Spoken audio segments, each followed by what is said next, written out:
Sunday, it is time for the SMITE Circuit playoff to move in to their final chapter. We're going to start off here in EU. Finch and Alpha Jackal here with you. And 2 more sets, AJ, and we will have crowned our EU champs. Yeah, and it's no surprise to see that it's the top 3 SEC teams that have made their way to the final 3. Unfortunately, we've had to say goodbye to Pickery Noobs 2. Yesterday, the Pappies overcame that challenge, but not as comfortably as some expected. And their reward, a rematch against the Snake Pit, to then go into the grand finals against Belt Slap, who hold that 1-game advantage. Yeah, it will not be an easy road here for the Poppies to travel. And the thing that Poppies had to overcome the most is that they've already been here up against Snake Pit. They've already lost to Snake Pit, who sent them down to the lower bracket in the first place. The important part is, this is the only matchup that matters in a way, because the loser of this one is eliminated. The winner gets to move on. As you mentioned, they'll be playing Belt Slap, who already have the 1 game to their favor. So it's going to be a tough path for either one of these teams. But I don't know, man. Poppies did show me that they've got something in the tank when we saw them playing up against Pickery Noobs there. And Marcus in particular, I feel like is going to be a big part of their success. He's willing to play these late game hyper carries and somehow use that to win in the early game anyway. I mean, this Marcus guy's got to be at the center of it if Poppies are going to win. It's a whole team performance for me that's got to be good for the Pappies. I mean, it's been uncharacteristically sloppy from them for the team fights. But Marcus coming in and you know, having the success in the early game that he has had has been a lifeline for them. But it does not going to hold on to the fact that their team fights, like I said, haven't been the best from what we've seen from them. Yeah, they're a team that we know are capable of more if you just factor in how long they've been together as a squad. They need Draco to be able to step up for them a little bit more. They need their front line there. They need Creed as well to make sure that there's space being created for these carries to give them a chance, you know, to hit those shots that we know that they're capable of. There's Chekio piloting the Thoth. I believe that's all we saw him play. No, he played the Nuwa as well yesterday, so this is something we know Chekio will certainly be likely to bring out. So if you are on the other side, if you are the one they're lining up against here, Snake Pit, then be aware that that's something that could show up in the middle lane. And knowing that maybe their team fights are struggling a little bit, knowing that they're willing to play some stuff that skews more towards late, how do you expect Snake Pit to come into this game and try and take advantage of that? I expect them to play the exact same way they did on day 1, which was pretty much ignore the front line was their call. Because if you can shred it down like they had with the Kali in one of their games, just do so and get rid of the Cthulhu.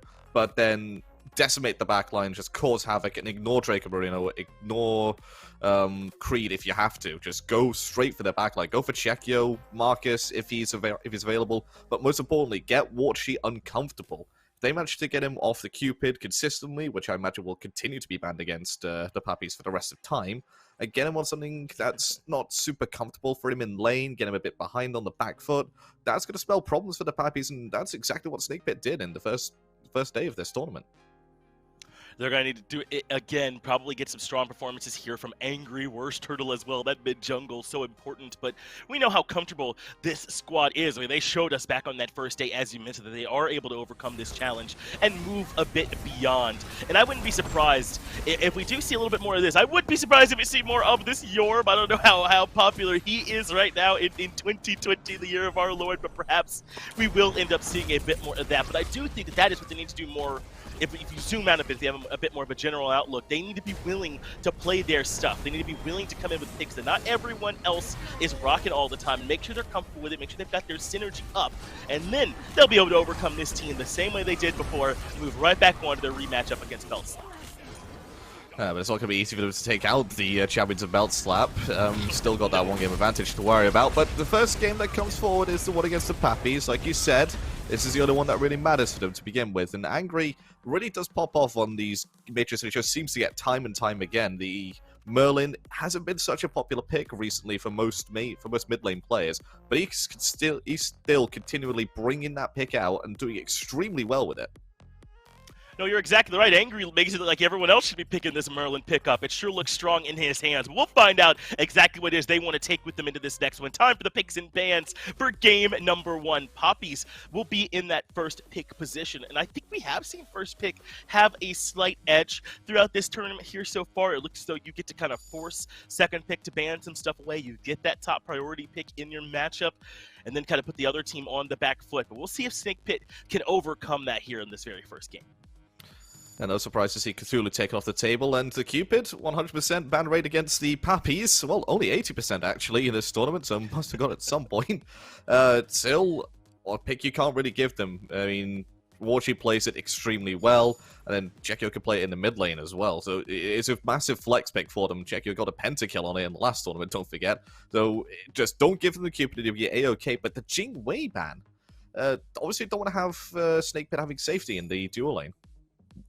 Looks like what they're trying to do, take a bit of an eye over there towards that Hunter role and limit that a bit more. Snake Pit perhaps doing something similar by banning away the Oleruns. I think you make the argument 3 Hunter bans have been taken here at this point, though they are fairly standard. So I'm not going to give them too much trouble for these ones. We have seen the Hobwob ban come through a lot as well, but there's still a lot of stuff on the table, right? You very likely want to ban the Persephone here at this point, which means the Amaterasu can come through. We've seen the Kalis and Bakasuras go at this point, so I understand why the Kalis getting banned here. That is something that Poppies have given to markets whenever it is available, but I think that is a bit scary now because Persephone is still open, probably the strongest pick that's still out there to take. See, that Kali ban just indicates exactly how the tournament meta has shifted away from what's considered the online or even ranked or even competitive meta. This tournament has its own mini meta, and that is give Kali to your jungler whenever you can, and you will most likely win. So no surprise to see it taken away here over the Persephone, over the Morrigan. Don't forget, both of them are still open for the mid lane, so you're guaranteed to get at least one of them, unless, you know, odd drafts come over from the side of the Snake Pit. So I do like the Nemesis pick up here first. You're still guaranteed a top-tier mid lane mage, and he could do quite well against either of them. I think this makes a lot of sense too, especially kind of to your point. It has seemed as though making sure a hyper carry ends up in the hands of your jungler is sort of the way that this meta here at this tournament's going. Now, Nemesis maybe not quite as late game hyper carry as something like a Kali, but she's dominant throughout every phase, whereas usually Kali waits to come on until she has some items there. Nemesis is going to be good right from the get-go, man. She's so strong right now, and this makes sense for the Poppies to take this pick. But look at this response from Snake Pit, right? Persephone, Rom, about as good as it gets as far as the Snake Pit can be concerned for their mid and Hunter roles. This is going to be tough for Poppies to answer. Yeah, I think they're going to have to be playing a bit more defensive in the dual lane than they would have liked. The Ram really is, you know, one of the best hunters at getting the lane pressure. Can do it almost by himself thanks to those astral arrows, just constantly getting the refresh on them. And the Hachiman is going to be the response here from the mid... Well, it could even be the mid lane Hachiman and go into something a bit more magical for Warchi. So, bit flex potential there, but I do see this going towards the ADC position. So, Sobek Hachiman is the dual lane, Nemesis jungle, opting not to take up the Morrigan. Snake Pit, I think, are going to take note of that and elect not to ban it. Because if you do want that Morrigan, you sort of pick it up at this stage before it gets banned. You would think so too, but I don't know. I feel like we haven't seen Morgan go that highly. I do also want to point out, Poppies have been very willing to give this Sobek to Creed, so maybe a bit of a flex pick for them as well in this top 3 of their draft. And now this Amaterasu coming in for Snake Pit, and doesn't it look like they're just picking down the tier list at this point? I'd argue that's the best mid laner, Hunter, and solo laner that are on the side for Snake Pit here at this point, and they're going to be feeling great about it. They've got great synergy too with their team fight presence. These are some strong ultimates in fights too. How often do we see Rom's ult early on to try to do some damage right away, especially if they know CC, like those 2 ultimates are going to be coming through. This is scary, I think, for Poppies to have to deal with all of a sudden.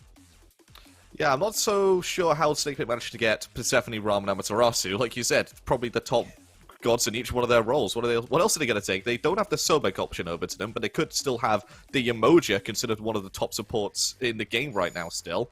And then for jungle, well, they don't get the Nemesis, they don't get the Kali, but Bakasura is still available, you know, considered up there as a top 3 pick. So they're going to have at least A+, maybe even S tier gods in each one of their roles, should they like to go for the draft that we think they're going for.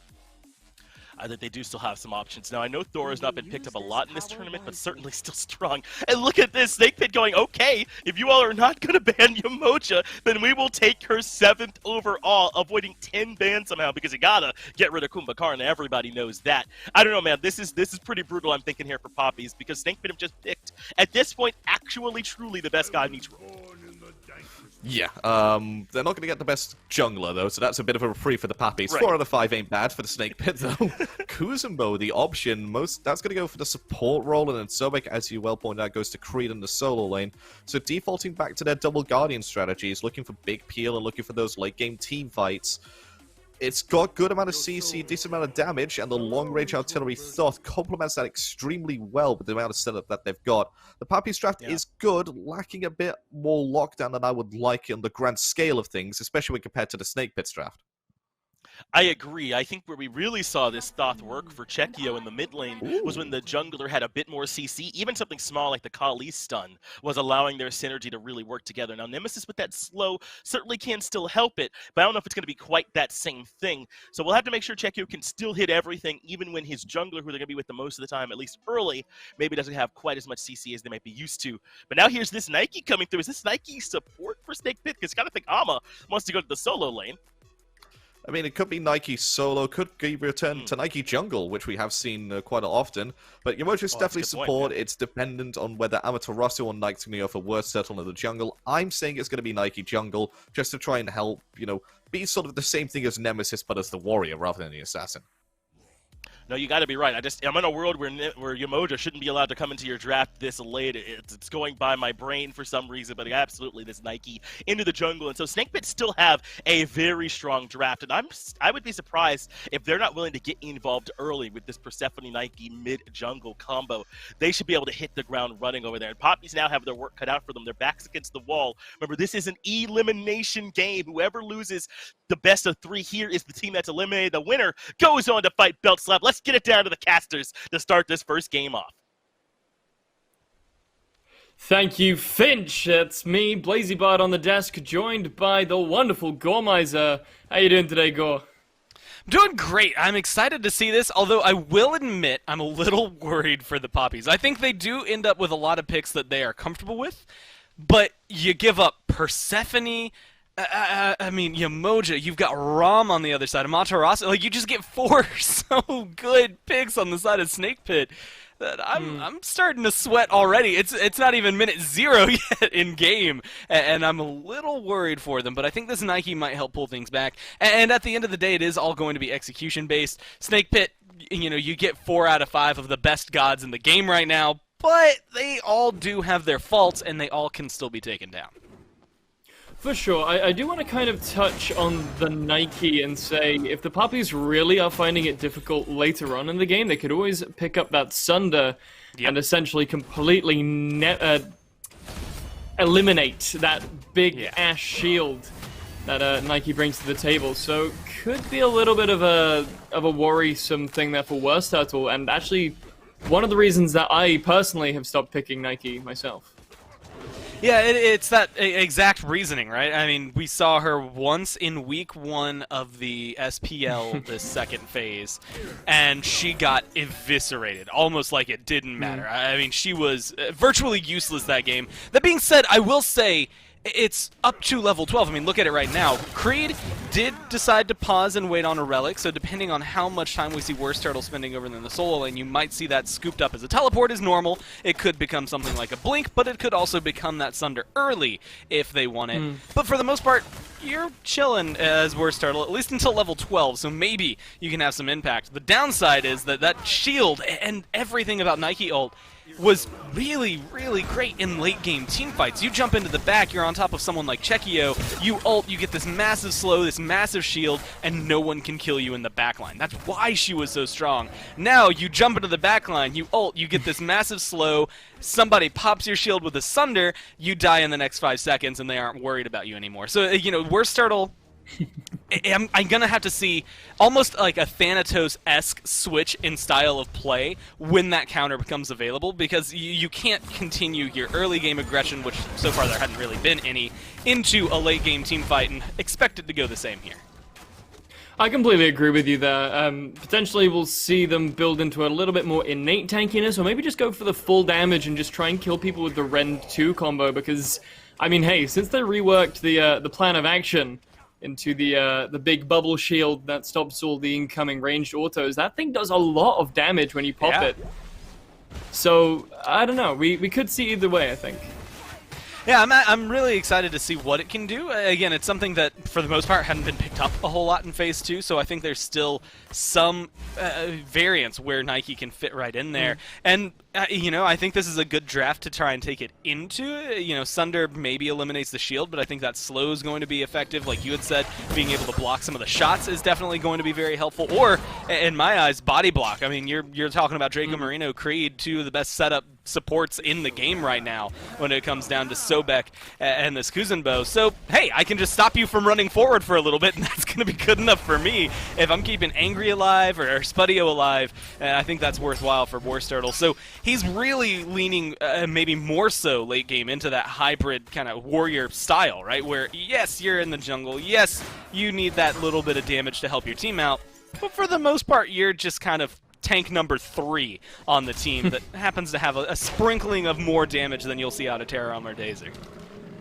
Yeah, and I think it's kind of a parallel that we see here from Poppies, as they were saying on the desk. Actually, hold that thought over here on the left-hand side. Rochi under some trouble, but it's actually going to be Marcus coming in, trying to appeal for his ADC. It is. The rest of Snake Pit are trying to come in. Nike doing that big damage with the shield. Rochi turning around and actually ulting in, trying to help out Marcus with that extra little bit of damage. Look at this wall placement! This is why Yamoja is the best support in the game right now. Spudio picks up Wachi for a nice quick double kill there. 4 minutes into the game in favor, very, very much so, of Snake Pit. You cannot tell me why these teams have not been picking up Yamoja so much this weekend. That's the reason she's so good. I mean, yeah, it's so well placed from Dazer to be able to lock that one down. And that's just what it is. And that's not even including how good Riptide is. I don't even have to dive into how great that ability is. I think Dazer is going to have a field day on Yamoja, and that's a good example of what it can do. But that's also a good example of Warsturtle. Hits level 5, goes in, gets a massive slow, is either forcing beads or ults, or in some case both on the side of Warchi, to make the Poppies play you know, so reactionary. I want to see more of that. If that ult is up, I want Warsturtle jumping in, I want him fighting, I want him initiating for his team, because once level 12 comes around and there is a Sunder on the other side, it's just going to make his job a lot harder. And it will have to be level 12, as you said. Creed did finally pick up that relic, and it will be a blink from the big crocodile man. We have seen him a little bit on this right-hand side, really putting the screws to Terrorim and really dominating this lane, which we've seen a lot from Creed this weekend. Just absolutely bullying everyone on this Sobek. He seems so comfortable. Yeah, he's been having just a really good set overall, or I guess week overall in that lane. And being able to control an Amaterasu, not the easiest thing to do at any point in the game, but I think right now he's showcasing that propensity to just be a little more aggressive, be more controlling, dictate the pace of the solo lane. And that's going to be great when he starts rotating over. You know, it can eventually maybe lead to a small lead for him in terms of levels that will allow him to maybe have a slightly higher efficacy and like a gank on mid. But at the end of the day, I still like Amaterasu's team fight just a little bit better. I mean, she brings a lot into it. You know, the first thing that everyone always sees is her ultimate, and I think that's it's brilliant. I mean, you can get 2 3-man stuns on there that we've seen several times, and those are insane on their own. But then she also helps strip protections away, and that's one of those things that honestly falls to the wayside a little bit. Yeah, and, well, I gotta continue your point as well. When I saw both of these warriors, AJ kind of pointed out, probably be seeing the Nike in the jungle, but honestly, with the amount of Amaterasu that we've seen this weekend, in the jungle specifically, and also how good she is in these team fights, I honestly thought it would have been maybe a better idea to put her in that jungle position and have Nike going up against this Sobek. Yeah, I'm curious to see what the plan would have been, or I guess what it's going to be for Warsturtle. It's that question of dazzling offensive versus this giant slow, right? And I do think the slow, everybody on Poppies has a dash of some sort that can help get them out. So the slow is going to help at least close that gap in the event they are able to get away, or, you know, like it did earlier in the gank on dual lane, force out some relics, force out an ult, make them play defensive on the side of the Poppy so that they can't really re-engage safely. And I like that call, but yeah, I think it's much like you said. Honestly, you could have taken them, you know, pulled a name out of the hat as to who was going to be solo lane between the two, and been happy with it, honestly. I don't think you're necessarily going to be at a detriment either way. Yeah, no, I can't really argue with you there either. Both of these warriors have so many options, and looking at the other side, you know, probably actually a good thing that Nike was put into the jungle, because as we were saying a little bit earlier about all the different displacement, but hold on, Warchi, once again under some aggression here in the left-hand side. As you said, that Riptide, dude, just finding these abilities forced to ult away, that's going to be a huge cooldown in left side. I often talk about how Dharmic Pillars is like my favorite ability in the game, and I think I should have to start adding a caveat, like it's my favorite ultimate ability in the game. And even then, it's tied up there for the Umoja walls and what they can do, because they dictate the pace of it. But Riptide honestly might just be, you know, I think in a vacuum, one of the best abilities in the game. Because, you know, yeah, it's only here at level 1. You don't need it at level 2 or level 3. Granted, it's going to give you a lot of benefits as it does level up. You want your heal, you want your bubble and your stun a little bit more. But you're looking at slows, you're looking at the ability to essentially place a wall that not only stops them, you know, a la Ymir wall, but throws your opponent back at you. So the one little gap, let's say, you miss with River's Rebuke, you now throw a Riptide up and say, cool, you cannot leave this ult. You are stuck here with me, and there's nothing you can do about it. And we've seen so many well-placed ones throughout the SPL. I think even in this game, Dazer's thrown out a couple that have been really solid. And that's just what I want to see out of Dazer. I want him to show the Poppies why this pick is one of the best. I completely agree. Once again, I mean, you're making it really hard for me to say anything other than I agree with you, because you're making some brilliant points here. It's been one of those things we've talked about in the casters room a lot recently. Dazer nearly falling down there in mid to a slightly misplaced Divine Judgment from Thoth there, just a hair off. But it's something we've been talking a lot about in the casters room, how we are just so confused that none of these teams are really valuing the Umoja pick so much. And I think Dazer maybe one of, if not the first player to be able to pick it up so far this tournament. And he's already giving me 17 reasons why. I mean, it's exactly what you want to see out of it, right? And this is something I think is always going to be true in Smite. Like, your jungler, especially, I think at the top level of play, is going to be one of the most impactful players. And a lot of what we've seen in Europe is a focus on Kali first pick. We've seen her do incredibly well. I think she still might have her 100% win rate. Maybe it's been knocked down a little bit because of some losses. But for the most part, she's been very solid. A lot of these teams have had their pace dictated by the jungler. But I would say that the second most important role for you, maybe even the most important role for you, is actually coming out of the support. Because a good support player, as we've seen from some of the top Pro League teams like Ghost, they will literally just serve up kills to your team on a silver platter. It will be impossible for a fight to go wrong, it feels like, if they have a good setup. And so between the two, I think Worst Turtle, having maybe not quite the best god in role, but having a niche god that's going to work out here for Snake Pit, they have a lot of driving force on that side, which I think is what's led them to the 2 kills. And, you know, I'll meme Europe a little bit here and say it's a little more than you expect to see in 10 minutes for them, right? Normally, we're still farming right now, but I think the picks that Snake Pit have been able to pick up, they've been able to get aggressive with, and the kills that have been able to be set up from them, and that I anticipate to continue being set up by them, are just going to continue to be at the forefront of Dazer, and then Tarum, when he joins in. Worst Turtle's just going to kind of be that tertiary damage that comes in for the Snake Pit after the other 2 front lines have done the job. I think also it serves as this kind of odd parallel between these 2 teams, with the Papis picking up Kuzenbo and Sobek versus the very probably dead Hazer here, who gets caught out in mid lane, does pop the River's Rebuke, but I mean, what can you do when you get ulted by Nemesis and then 3 other members of the team come out of the jungle just specifically to kill you? I mean, I'm looking at the crystals. All 4 of those ults that are down for the Poppies were lined up at once. I mean, they all end on Dazer just to get rid of that. And I will say, all those great things we said about Umoja, positioning still matters, where you are still matters, but also, you're still a tank, and Marcus is literally a tank shredder. That's what is Nemesis better at than that. She strips protections away, steals them, which I think is even better with that ultimate. She, you know, returns damage on her shield, she slows you down, she just cuts you apart, and that kind of makes sense. It's great here for, I think, these picks, you know, 2 warriors, 1 guardian on the side of Snake Pit.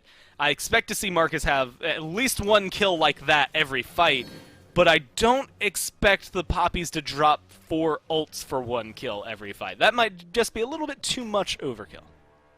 Well, luckily it's a little early in the game for SMITE to really be looking at something kind of in return. Maybe if it wasn't Dazer, maybe if it was Worst Turtle getting picked up on the right-hand side of the map, maybe the mid support ADC could like go and try and take a Gold Fury, but without that kind of like tanky presence there, I don't really think Poppies were too worried about expending that many ultimates just to get...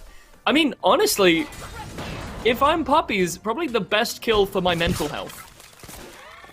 Yeah, right? I mean, at this point, it is going to help pull things back in your favor. And honestly, it's just because, like you said, Dazer's probably one of the most important right now. I mean, Spudio hasn't necessarily had a bad game, but this isn't really where we start to see these carries, you know, step forward and be kind of the playmakers just yet. It's typically where the mid laners are still kind of dictating, the mid laners and the junglers. And Persephone Nike isn't really going to scream as loud to me as Nike Thoth on, or I'm sorry, as Nemesis Thoth on the other side, especially now that you've got a Brawlers and a Toxic Blade there for Marcus. I mean, he's gone all in for the anti-heal. He does not want Dazer to live, and he does not want anybody he engages on to have healing from Dazer in the event that Dazer does somehow miraculously live through some sort of gank with Marcus. And so right now, especially in the mid game, I think this is the Poppies' moments to start shining. I don't think Worst Turtle's necessarily going to be able to keep up with the Nemesis. And Persephone, while she's going to be great, I think, in some 1v1s, Thoth still puts out a lot of damage, and on her own just now, isn't really going to maybe excel the way that we want her to. I'd still give her a couple minutes. Well, definitely looking for that advantage, as you said, here in the mid lane. Marcus looks like he's looking for something. Draco Mourinho also looking like he's really... I can tell that the Poppies are really wanting to go in here. You can see Draco Mourinho and Marcus doing the little blink dance where they're trying not to get into combat, but also trying to find a decent position to blink in and try and find something, but... unfortunately for them, they're not going to quite find such an opening, but now look at this. It looks like Terim is looking like he's looking to find a little bit of a rotation play. He's going to be here for this mid-tier 1. Snakepit are just going to pick this up nice and cleanly. It doesn't really look like Poppies have much of an answer. Snakepit look to take up the Gold Fury as well. Nice and cleanly is just the way I would describe the farm from Snakepit. You have that one kill onto Dazer that gets pulled back, but they've been consistently 1,000 gold ahead for the last 5 minutes. And, you know, I mean, they've been pretty well done in terms of farming and everything they've been at least able to control on the map. Not so much in the kills department, but again, when it comes down to the way they're playing, if you aren't fighting, you're not opening up yourself to end up losing 3 members just because of maybe something going unfortunate for you. So at this point, it is down to steals, and hadn't been taken yet, so it's all on that Gold Fury. But we're even starting to hit those minutes in the game where, you know, Fire Giant's still difficult to kill at 18 minutes, even though we've seen a lot of teams take it around that marker. But if this goes on any longer without a Gold Fury, it might be the second objective we end up seeing as opposed to the first, just because it starts opening up the conversation around Pyro and Fire. Teams are, you know, level 16. A lot of these players are getting close to the point where if they hit level 20, I'm looking towards Fire Giant more than I'm looking towards Gold Fury. And if I trade a Gold Fury for a Fire, that's worthwhile because that Fire Giant buff is going to just turn into so much. There's still 5 towers on the board for the Poppies, 6 towers on board for Snakepit. So whichever team gets it, there's so much gold to be had still left on the map. And statistically speaking, you know, the first team to pick up a Fire Giant is more likely to win the match overall, so I completely agree with you. At the moment, it feels almost like I'm watching a game of Duel. You know, no one's kind of doing anything. Everyone's farming, and then it'll get to like 15 or so minutes. Everyone's level 20, and then one fight will end the game. So we'll have to see. Snakepit, though, looking to get into position for the first Gold Fury. And this is going to be great. If Angry can do anything here as Persephone, it's set up a battlefield that is going to be beneficial to him as a mage. And it's going to cause a lot of trouble. The problem I have, and it's only one downside to Persephone that Thoth is going to bring that she doesn't, and that's just a huge amount of burst at the end that can be confirmed. Big secure ultimate for sure, but Creed, though, looking to start the party, getting Snakepit away from that Gold Fury, straight into the backline. Go to, though, Terim and Worst Turtle, not going to let Chikyo even in for a chance. He's going to fall down before the fight even starts, really. Marcus now under some duress, 3 shots there, hit by Spudio, all 3 on the mark. Angry going to claim credit for that kill. Snake Pit walk away with 2 members of the Poppies under their belts, and now it doesn't really feel like the Poppies can do too much to stop them from getting this Gold Fury if that's really what they want to do. I mean, they can try to run in and give a little bit of trouble if you're Draco Marino or Creed, but at that point you also might just be throwing your life down the drain.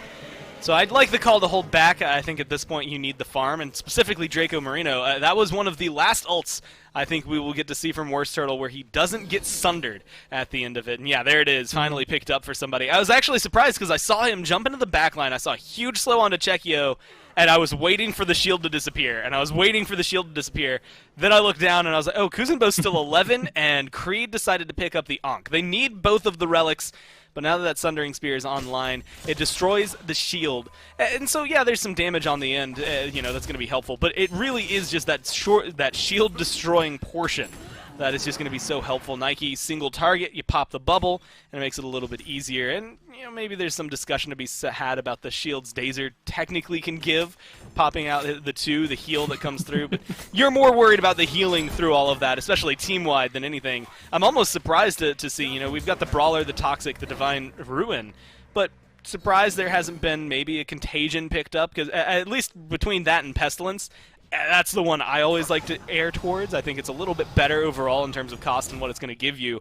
So I'm still looking for maybe that item to come online. But with that Cursed Anka and the other 3, they feel pretty solid against Dazer right now. Yeah, I gotta give that to you, although I will say the only real source of healing is going to be Dazer's 2, but I guess at the same time, Angry can heal off of those flowers, Terrorim picking up those stance changes. Snake Pit, though, they're picking up something a little bit bigger than those. They're picking up a Pyromancer for themselves, so happy little second objective for them. Is going to put them in about 4K, no, I was right the first time, about 4K worth of lead there. Terrorim finally answering back with something. Not answering back with something, just picking up something of his own. Finally winning the lane against that big scary crocodile man. Not only winning the lane, getting that tower, pushing it from a 4K almost to 5K. Like, they're just on the cusp of getting a lead that at this point is so substantial in terms of control. And unfortunately, especially if I'm someone like Warchi, you can't really defend much against this team, at least not for Tier 1s right now. Tier 2s aren't going to go down. But you can see Snake Pit, they're looking for fights. Yeah, well, Startle trying to, he got put in by Draco Marino, but as you said, misses the Sunder Chekio under some duress, but no third arrow there from Spudio to claim it. But Draco Marino, he's caught up against the wall. Look at this, it's like a bowling alley of death. The Riptide pulls Draco Marino back in. No way for you to get out, my turtly friend. Creed now coming in from behind, trying to disrupt the rest of this fight and stop the Tier 2 tower from falling, but he's all out on a limb here against 4 people. Only 1 against him, but Marcus blinks in, tries to get the ultimate off there on to, I think that was Angry, but nothing really coming out of it. Creed does pluck him back, and Terrorim falls down to a nice Divine Judgment. Now Chekio's back, and he's bringing the Fury. Divine Judgment comes through, as I said, picking up 1 kill. And now the rest of Poppies screaming forward. Another decent pluck there from Creed to pick up Dazer and force him into a bad situation. Mark is going to take credit for that. And now with this opening, 3 members down, 40-second cooldown timers on them. Looking for some objectives here for the Poppies. That's a classic case of just overstaying your welcome. You come in, you get a really good start to that fight. Worst Turtle doesn't have his shield popped because the Sunder goes just a little wide. And then they stayed. And then Poppies fought back. Like, they were slowly chipping down their health bars, but by the time that fight started, almost everybody on Snake Pit was 3/4 or lower. It was much easier to try and re-engage, even with the healing they had. Like he said, hey, they're looking for an objective. There's only 1 objective on the map, but Worst Turtle's around and has the ult. That's a good way to try and secure this. Well, he blinked in, but the shield is already gone. Fire Giant so low here. Can they steal it? Poppies do manage to secure it, and Creed picks up the jungler in tow. Warchi does find his way onto the mounted archery. Terrorim looking to be a little bit menacing to him. But look at this huge 2-man dazzling offensive there. Stuns out both the carries, but not the damage to be found. Here comes the plant. Mess of death coming in there from Angry. Divine Judgment off the mark as well. No one really getting caught out here. Health bars from Poppies are low. Snake Pit try and find them out. The wall not quite going to be on the mark for Dazer. And Poppies are going to run away. 5 Fire Giant buffs in tow, and Snake Pit just going to try and limp away and lick their wounds. As much good as Snakebit had going into these last two fights have been just really discordant between them is the only way I can describe it. It just feels like they're not playing as well as they could as a team. There's no Discordia in total. in this game. It feels like they're yeah, they're right. There's no Discordia. We can expect that if we go to NA later. But as of right now, it just feels like they aren't working as a full unit, right? And unfortunately, I've always seen this, but when you look towards what Persephone's going to be bringing, a little bit better if you have some time to set up prior to the fight than just run in and see what you can do. So Angry, unfortunately, I think there's a good reason she's one of the best picks in the game. I still think she's going to be solid. But compared to the just insta damage that you're going to have out of Chekio, that seems to be falling a little bit behind. Although, I say that, of course, Angry's 3,000 damage ahead of what you're seeing out of Chekio. I just think that burst is helping pop people. When Marcus ults them, it's bringing them down a little bit faster and making it a little bit more difficult lately for Terrorum to really get anything on this Amaterasu. For sure, and I think one of the biggest advantages of Persephone ult in comparison to something like Divine Judgment is that it kind of groups everyone together, right? Like, if you get them all within that radius, they're all kind of pulled in towards the bramble bush, and it stops a lot of people from getting out. But when they only really have Spudio to capitalize off of that kind of chaos and limited movement, I don't really think they have the damage to really punish people for being out of position and for catching them with that ultimate. So I think advantage, well, not I think advantage absolutely in favor of the Poppies. They eliminated a 5k gold deficit. Now they have Fire Giant. They're getting aggressive, but Creed is just getting melted. He steps a little bit too far forward and gets caught out by the waves. Warchi also forced away on that mounted archery, but Spudio, he's got that eagle eye. Sniper to sniper. Rama's going to pick up that kill. Now Marcus also finds himself a little deep into the backline. Goes Worst Turtle. Ultimate is popped, but the Sunder's going to completely cancel that out. Divine Judgment nearly finds the life of the Nike thanks to that extra 15% damage from the Sunder, but looks like Poppies, I mean, that was a bit of a weird fight there. Like, what was Creed doing so far up there? I think everybody is from what I've seen, like Snakebit overstay their welcome. Poppies maybe read that Fire Giant buff as being too much. You were able to take a lead back, but it wasn't that big of a lead, right? Like, you have this Fire Giant, that's going to be enough. But when you're looking at sustain, you're maybe matching what Dazer's going to be able to output, so you kind of gave that advantage. And Spudio hasn't been talked about a whole ton, but Spudio's a big portion of the reason that fight goes well. I mean, he just does so much damage to Creed. Unfortunately, you're still Sobek. You dash in, yeah, you might even find a pluck, but you're still now in the enemy territory. If you're under tier 2, under a carry that has a chin size and Atalantas and all the attack speed that Spudio has online, you're not really walking out with your life. And if you do, you're not walking out happily at that. I think Spudio does so much. Limping. I mean, 4-0 and 2 now and just barely trailing Angry in damage. Yeah, limping out, I think, is the operative term for what you're trying to describe there. Yeah. Creed did just that. I think if it wasn't for the extra protections that he gets from going under the water, I think we definitely see a dead Sobek there. Yeah, honestly, a little surprised to see him walk out alive, but it is, like you said, just lurking in the waters, good disengage from him, and honestly, just better people to kill off. I mean, who do you want to kill? The Sobek that is displacing himself by dashing into you, or the Nemesis that is causing you so much trouble? You go for the Nemesis 9 times out of 10. You burn down Marcus and Chekio, and Warchi, like, I love Hachiman, but not really that effective compared to what we see out of, Rom and some of the other hunters.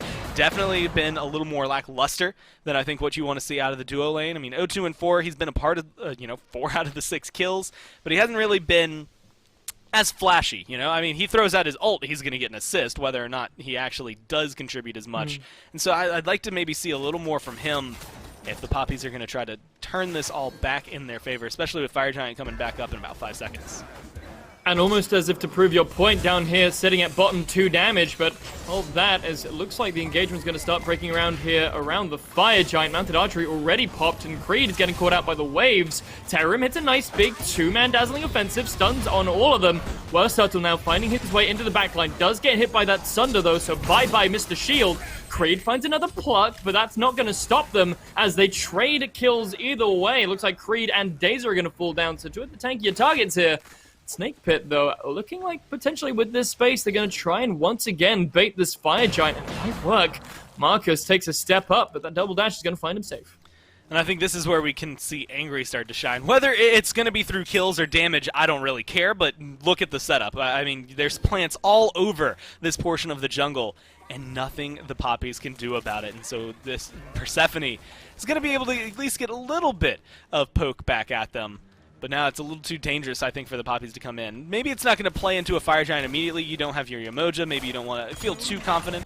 And your team fight, you want to play it patient, which I understand and I absolutely agree with here for Snakebit. But because of their setup, that means that they're now able to come back in with a much heavier hand on this Fire Giant.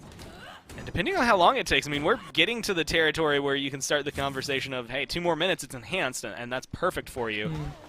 But it does depend on where they want to put their pressure. Primal Fury is about to respawn. Poppies could easily shred that, and it looks like they have 2 people positioned for it.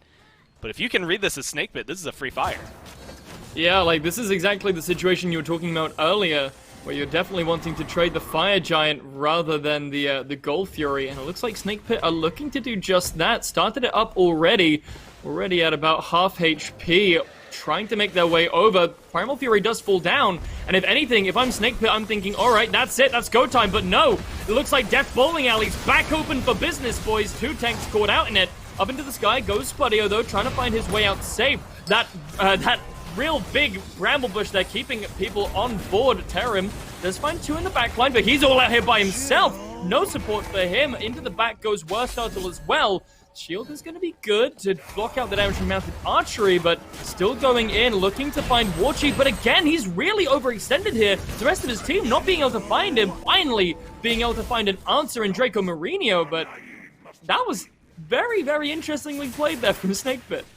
I really like how Poppies answer to what Snakebit tried to do. I mean, Terim just goes in on his own, so they sunder him and kill him. And then Worst Turtle goes in on his own, so they kill him. And then the rest of the Snakebit are, you know, trying to fight together. It just feels like the 2 warriors decided to get a little too aggressive.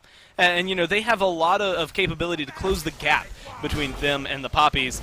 But I think them closing the gap between them and the Poppies ended up creating too much of a gap between them and the rest of their team there. So Spudio, unfortunately, unable to do much. Angry pulls 1 back, but it's only 1 kill. Yeah, and, well, I was about to say it looked like the Poppies had the Fire Giant in the bag here, but Creed had to dash out, and because of it, Warchi was getting targeted, so he also decided to back out.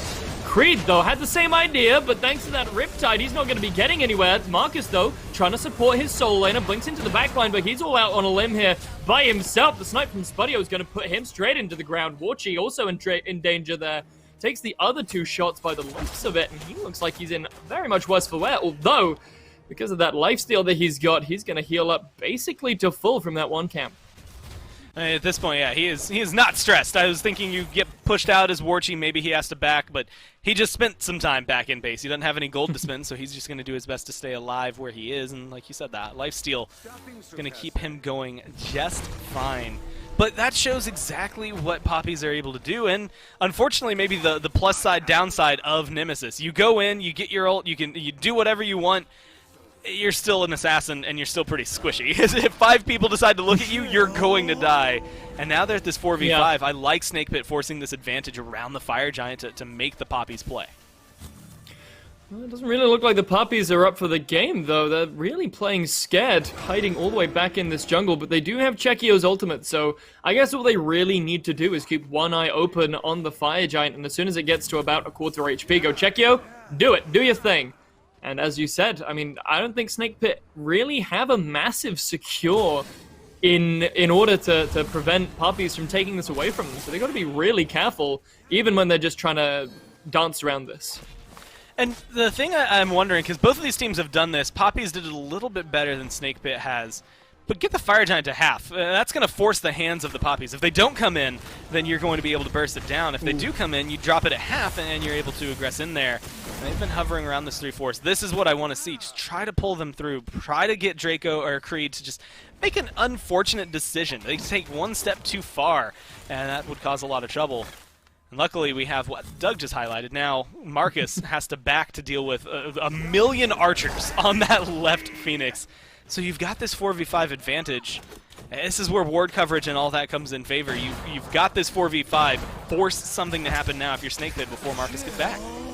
They're doing exactly that, clearly seeing the Nemesis on the map here. Now, well, they don't want the Fire Giant, they want some kills. Worst Turtle going straight in there, trying to make some space. Cheekio forced out, but doesn't look like he's going to really be able to do much beyond that, as Snakepit didn't really take advantage of that space. And now everyone's just walking back, and Poppies looking to surge forward here. They're too timid. It's weird to describe it this way, but you know, some of these fights, it feels like Worst Turtle wants to go. Like it's almost as though there are two calls. Yes, they want to fight, but they don't want to risk so much that they lose. And that makes sense. You're trying to win the game. But because of that, no one's diving these tier 2s to pick up these kills, even though they're one hit away from dead. No one's diving deeper in the jungle unless they're Worst Turtle or Terrorum, because what if I lose my life? It's a little too much fear in terms of losing it. It is that state of the game. I mean, you have one bad fight, you will lose it. But you can't really get a good fight unless you take some of the risks that come with it. And expecting the Poppies to make a massive mistake to open the door for you isn't going to happen consistently. You have to force them into uncomfortable positions. And sometimes that does mean you have to take that step out of line for your team to try and get there. I think, unfortunately for Terrorum and Worst Turtle, they've just, been burned slightly too many times to trust it. Angry, Spudio, Dazer, neither of them seem too aggressive and too willing to step forward with their warriors to try and get something done. Well, putting them in an uncomfortable situation is exactly what you wanted them to do, and that looks like that's exactly what Snakepit are going to be doing here.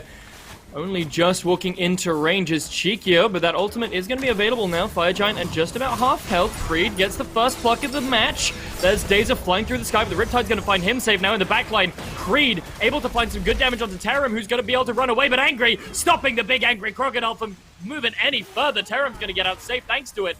And now that's the first kill here for Snakepit. They're looking to up their lead here by surging forward, although it doesn't look like there's really too much to gain here, though Draco Mourinho caught out by a Riptide, tries to run away, but runs straight back into it. Spudio takes credit for that second one, and now, with only 3 members, Cheekio's ult is down. Snakepit, if you don't get this Fire Giant, I'm gonna be upset. Again, this is that moment where you have to just burn it. You just have to turn and burn, and you can look for kills, you have the advantage, but you might as well be taking the Fire Giant as well. Beautiful shots from Spudio. Now, at this point, if you don't get it, Cheekio's ult is down because you heard it through the last fight. This is a free objective. Grab fire, either grab a tier 2 or the Oni. I don't really care. Just get something going. Yeah, absolutely. And, well, it does seem like Snakepit are taking their sweet time at clearing it up. I don't really think there's anything the Poppies can do, as you said. No big secure coming through from the Divine Judgment, and there's the Fire Giant. First one of the game, and it's going to be enhanced here at 35 minutes. Now, Gormizer, tell me exactly what it is that Snakepit are going to do right now. Well, looks like they are making that call for Oni Fury, and that's going to be good. Look at where the minion waves are. Tier 1 on left lane, kind of clashing in mid, at both mid lane and right lane. So get some pressure in the forms of a different objective. You're going to have this sustain. I think you can back, maybe spend some gold. If you're Terram, you can teleport right back in. Actually, no, you can't. You just used it, so you don't have that option. And so they're maybe losing some early pressure of this Fire Giant, but at the same time, what's it going to cost you? Like that tier 1, there's no way Poppies can really pressure out a tier 2 and feel successful in doing so. It's just going to cost you a little bit of time. You're at 411, you've got 3 more minutes fully of this Fire Giant buff. You're probably going to lose one of them before you can get some of these tier 2s. But other than that, knock down the last 2. Ideally siege one of them, but it's going to be difficult. I think that the way both of these teams have been playing, I don't know if Snakepit feel ready to just confirm, jump in, dive for a Phoenix. And so unless the Poppies are maybe the driving factor, if they just decide to sit under Phoenix, it's going to force Snakepit to make that decision for them. But that last fight, I don't know, I feel like that could bolster your confidence. Things went very well for Snakepit, and so I'd like to see them do what they're doing. Stay grouped up, get aggressive, and don't be afraid to use this Fire Giant to its maximum potential. For sure, and if they do decide to get timid, then Poppies really have a solid defense here. They got so much ranged poke from Cheekio and Warchi, and if Marcus decides that one of you stepped up a little bit too close, they're gonna come out with that judgment there from the ultimate, and really you're not gonna survive so long. So I completely agree with you here. Snakepit really need to step on the gas pedal and put the pressure, the fear of God, or gods, sorry, into Poppies. This is where that Oni Fury is starting to come into play. You can see on left, it's completely equalized it. That wave was the one that was the most pushed up outside of right, and now they have the minions with them to try and help them out. And Enhanced Fire Giant means you don't have to worry about the backdoor protections. Honestly, if I'm Spudio, if anybody can create a little bit of space for me, walk in and kill the Phoenix, it's going to die incredibly fast. But that's the caveat, right? If anyone can create some space for me, if you walk in as just Spudio, you're going to die. There's nothing that's going to get you out of there. But they forced Chekio back and Warchi back with all the damage they just did.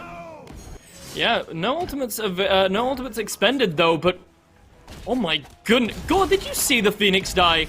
Did it actually die, or did it just, like, did a laser beam come down from the heavens and evaporate it? Because I didn't even see the health bar. I didn't see the, your Phoenix is under attack.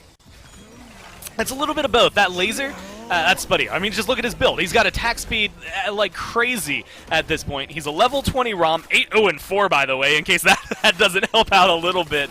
But also, you know, with the Enhanced Fire Giant, that's why, like, if Dazer just takes it for 2 seconds, this one should fall as well. It's going to be very easily done for him. Yeah, for sure. Spudio, as well, as you pointed out, he's a laser beam. Look at that second Phoenix go. Now getting potentially put under some pressure, but the wave is really going to discourage everyone from stepping in. Nice shot. Cheeky, though. He's going to get put straight down. Spudio picks a second one up whilst he's in the sky, and, well, I mean, I don't see any world in which Snake Pit don't win this score. Down falls the Titan, and up to 38 minutes, probably about 20 of those being spent nearly completely farming.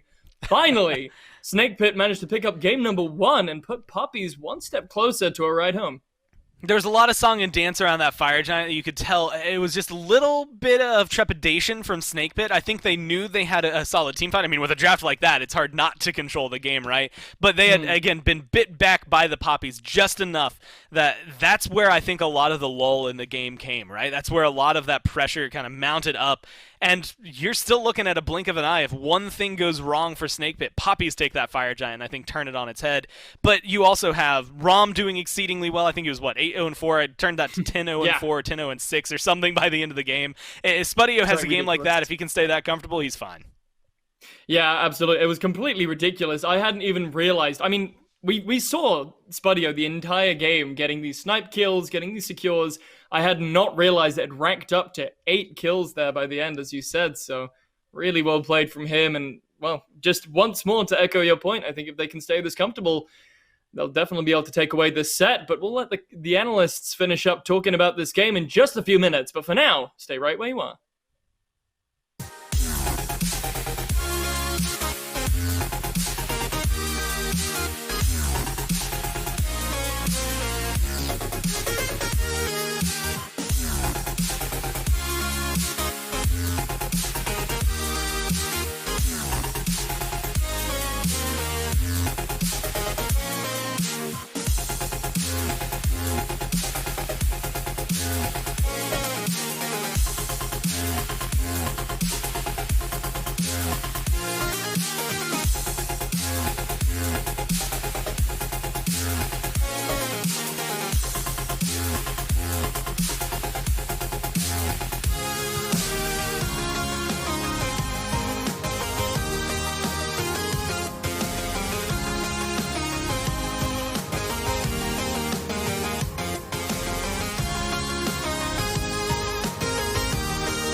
I suppose that one was just Spudio diff. What an insane performance from the Hunter there on the side of Snake Pit, putting in the work and dragging them to a victory. But really, this was a team effort from all of Snake Pit. Great work from Dazer on the Yamoja as well. Angry was doing too much damage from far away on the Persephone. And I think if you're over there on the side of Poppies, you might want to ban a couple of those guys next time around. I got AJ here with me, Alpha Jackal on the desk. And I think that Poppies actually played pretty well. They had some good defenses, but they went into a comp that is just almost impossible to beat. They went into a composition that, well, they drafted a composition that needed to get towards the late game to have any sort of chance of winning. But then they went up against a composition that, if it gets to the late game, pretty much instantly wins. I mean, the Emoji was absolutely nightmarish to deal with coming out from Dazer. I mean, how many times have we seen the Riptides just pull people back in to this River's Rebuke and just get caught out like Drake and Marino's there? And you combine that with Spudio being on this ROM and just decimating people from the sky, it was a nightmare to deal with. I mean, look at these snipes over the wall, doesn't even see him, can barely see the top of the horse, and it still hits the third snipe on a target that's moving like Czechia. Yeah, as far as I'm concerned, this was Spudio and Dazer first. Tarum, Worstful, and Angry certainly helped, but they were secondary in my mind to shots like this from Spudio. The man's a mad lad, winning the game for them, and just having an absolute nuts game. And the reason why I want to bring up the fact that they played so well is because Poppies played well too. Remember the tier 2 tower defense they had where they defended cleanly? They got the Fire Giant cleanly too. It's just that even with all those things, if you walk into a tier 2, Yamoja will ult 3 of you underneath the tower, and you'll lose the fight. They went into a too strong of a comp. And then it was just pointed out to me so well at that Phoenix Siege on the left-hand side. Angry on this Persephone. Don't forget that Persephone as well. We didn't even really touch upon that in this analysis. Just constantly poking them out with the plans. And they didn't have to expend any ultimates, they didn't have to expend any relics, just push themselves into the Phoenix to take it down. The Snake Pit won the draft hand over fist, and then won the game hand over fist. I mean, the Papis did, like you said, play extremely well. They won a few team fights, maybe a bit of overexertion from the Snake Pit.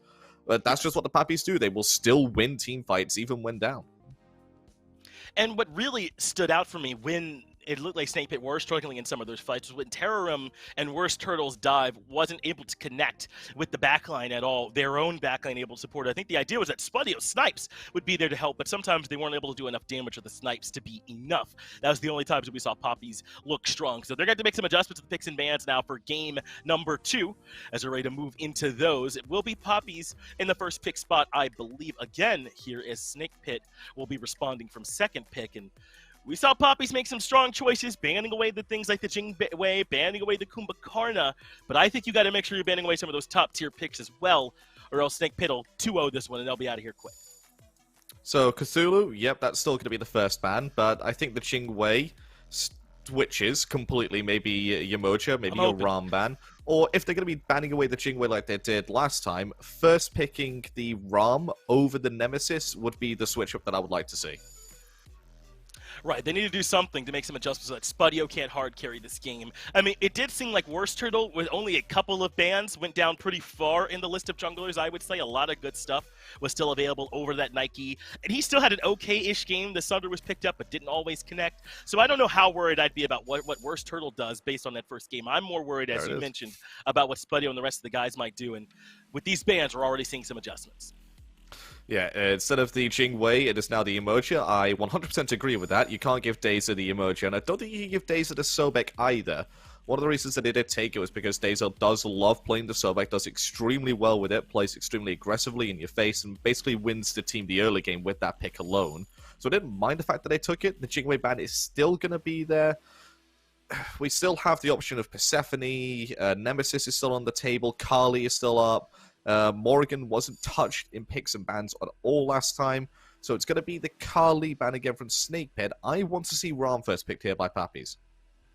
Yeah, I think so too. It was the Nemesis before, and I think we kind of saw the difference in those relative values of the picks on Snake Pit's side, right? So Poppies take the Rom here instead. Now Snake Pit, even if they do take this Nemesis, you kind of dare Worst Turtle to do what Spudio did on Rom last game. You have as impactful a game as Spudio did, and we'll just say, okay, good job, and go home happy. But I don't know if that's going to be the case. I think that this is a much better start here from the Poppies. Now, they do still have to worry about the Persephone, and that's exactly what Snake Pit are going to take with their first two. And again, again, Angry led all players in damage, so you certainly still have a big thing to deal with. Yeah, Persephone is going to be taken. Nemesis could also be the pick here for the Snake Pit for the jungle if they wanted to take it early, take it out of the hands of the Papis. Amaterasu, Terum had a decent game on the Amaterasu, nothing explosive, but also didn't do anything wrong, I felt. Just did exactly what the Amaterasu needed to do, create space in the front line and decimate the back line. That's all the Amaterasu did, and so no surprise to see that picked up here again. Don't want to take Nemesis away from the Papis. I don't necessarily disagree with that. It wasn't as effective as it could have been, especially against the amount of tanks that the Snake Pit had. Sobek once again take for the Papis, taking that away from Dazer once more. The only thing that I would have liked to see Snake Pit do differently is I wonder if there's a world where they can fit in a Thoth ban into this top 3 for them, because that's the only thing I thought that Poppies had going for them. Chekio was a nightmare in that game. That's the reason that Poppies were still in that. Chekio, and then some good work as well from his solo laner Creed. So I'd want to break some of that up, but it looks like Poppies are going to break it up themselves. They're selecting this Aphrodite. I gotta think that this is going mid, and so Snake Pit don't have to worry so much about that Thoth. They just have to make sure they can deal with this Afro healing.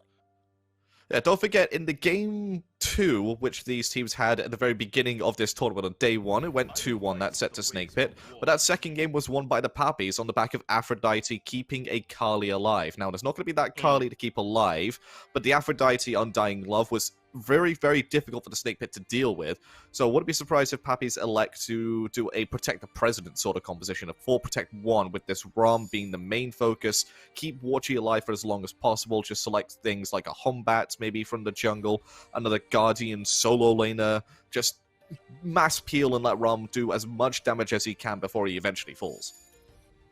So I gotta think that next up in the support conversation, something like the Kuzenbo in a world where the Umoja already banned out. I don't think we've seen them do a lot of aggressive warrior supports like the Hercules that we see popular, so I'm curious where we'll see Draco and Dazer look to go in a world where Umoja's been taken away. The Yorm and Kuzenbo all banned too, so that will not be the selection here for them.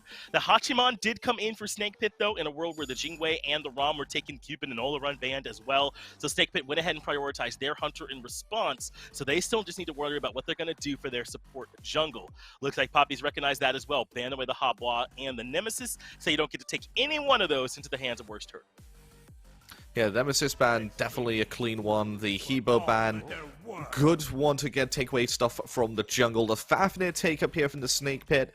They may be electing to go for something like a Bakasura just to get that stim a bit more effect from the jungle. Could be going something like an Arachne if they were, looking for something a bit more cheesy, but I would suggest something a bit more CC heavy from the Snake Pit. They got a lot of single target lockdown, so good engage from the Amaterasu, but a bit more lockdown coming out from them would just round up this draft extremely well. Whilst on the other side of the Pappies, the Wheelix pickup from the jungle synergizes well with the Sobek, but you have a very aggressive early game jungler in the Wheelix, and pairing it up with a mid laner that wants to just sit and farm and get to the mid and late game as quickly as possible doesn't match up well in my opinion. The disparity only gets greater with something like a Geb, right, who also kind of hits his stride more mid to late gaming. So I'm right there with you. I feel like this Awilish, kind of the only one that's ready to go right at the beginning of the game. Now, you mentioned Snake Pit wants something with some control, so you'd think something like an Unbots, maybe a Thor, but they go Robin instead, and I kind of like this. In response to the Awilish, this gives you something that can battle with her early and allows for Snake Pit to connect to some of their more mid-gaming picks as well. I think Snake Pit have done a nice draft, but if I'm Poppies, I'm feeling a lot better. This draft, even with Persephone Alma, is still much more mortal than the last one. Yeah, I think this draft has gone a lot more in favor of the Pappies. I still favor the Snake Pit's draft a tiny bit more, but the Pappies give themselves a much better fighting chance here.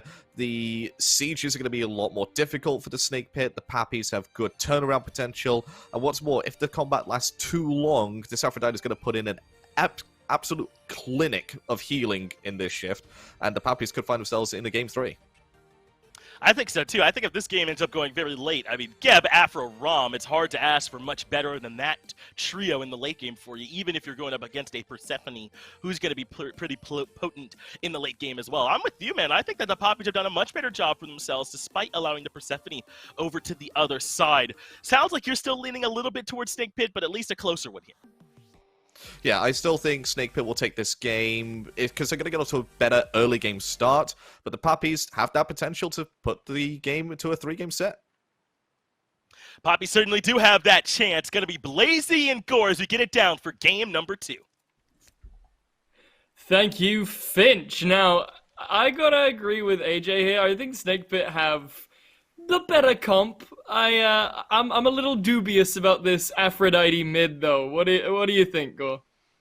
I think, you know what, in like 10, 15 minutes after all the farming these teams are going to do, it's going to be great. You know, it's one of those things we always like to talk about early game aggression, and, you know, there's like this weird mix. So there's North American Challenger Circuit, where they fight from whenever they get the chance. The minute they load into the game, they might as well be looking for a fight, right? Because a lot of them like to do so, and it does keep things interesting. But then, you know, in Europe is maybe the exact opposite. You know, last game, we got to 16 minutes in, there were 2 or 3 kills on the board. They like to take it slow. And the SBL's somewhere in the middle where they meet up. I don't know that the Poppies are going to be able to find as much early aggression as, you know, Marcus would probably want on this Wheelish. And SnakePit, even though Worst Turtle's on Robin, I don't know if he's going to be as big of a driving force. Seemed very content to sit back for a lot of those fights last game. But this time, I think, you know, going to be enabled a little bit more by his pick than on the Nike. And that could help SnakePit get a bigger lead faster if they utilize it to its maximum advantage and just try to shut down specifically the duo lane, but pretty much anyone, anywhere on the map. As long as Worst Turtle has an impact, we'll start to see the SnakePit pull themselves ahead. Fingers crossed for them. As you said, I'm not really sure that Poppies will be able to find this aggression, although on the flip side of that, you know, Worst Turtle on this Robin is a pretty early game focused character, so we could see him wanting to do a little bit of damage to people, potentially here in the mid lane alongside Angry, so we'll have to see how that figures out for them. Marcus, though, if I'm not mistaken, we saw him play this Wheelish yesterday, and I gotta say, I was really impressed. I was really kind of sketch about it, but he really did pull some stuff through with this Wheelish. It always comes down to, I think, a little bit of what Marcus can do, but a little bit of what it's paired with. I think Chekio's going to have a great time early. Yeah, hold on a sec. Gore in the mid lane. It looks like Angry could be some trouble, but no, Worst Turtle instead deciding to flippity-flop with the aggression straight back onto Marcus, potentially finding a second kill here onto Chekio. But thanks to those burbs helping him heal up, he's going to be just fine. Over in the left lane as well, we saw some pressure, but Warchi's going to be fine as well. That was quite the explosive opener. Not what you want to see if you're looking for Marcus to be your driving force, though, right? You know, we were talking about it. Synergy, I think Afro can do a lot. Unfortunately, not enough there to stay alive.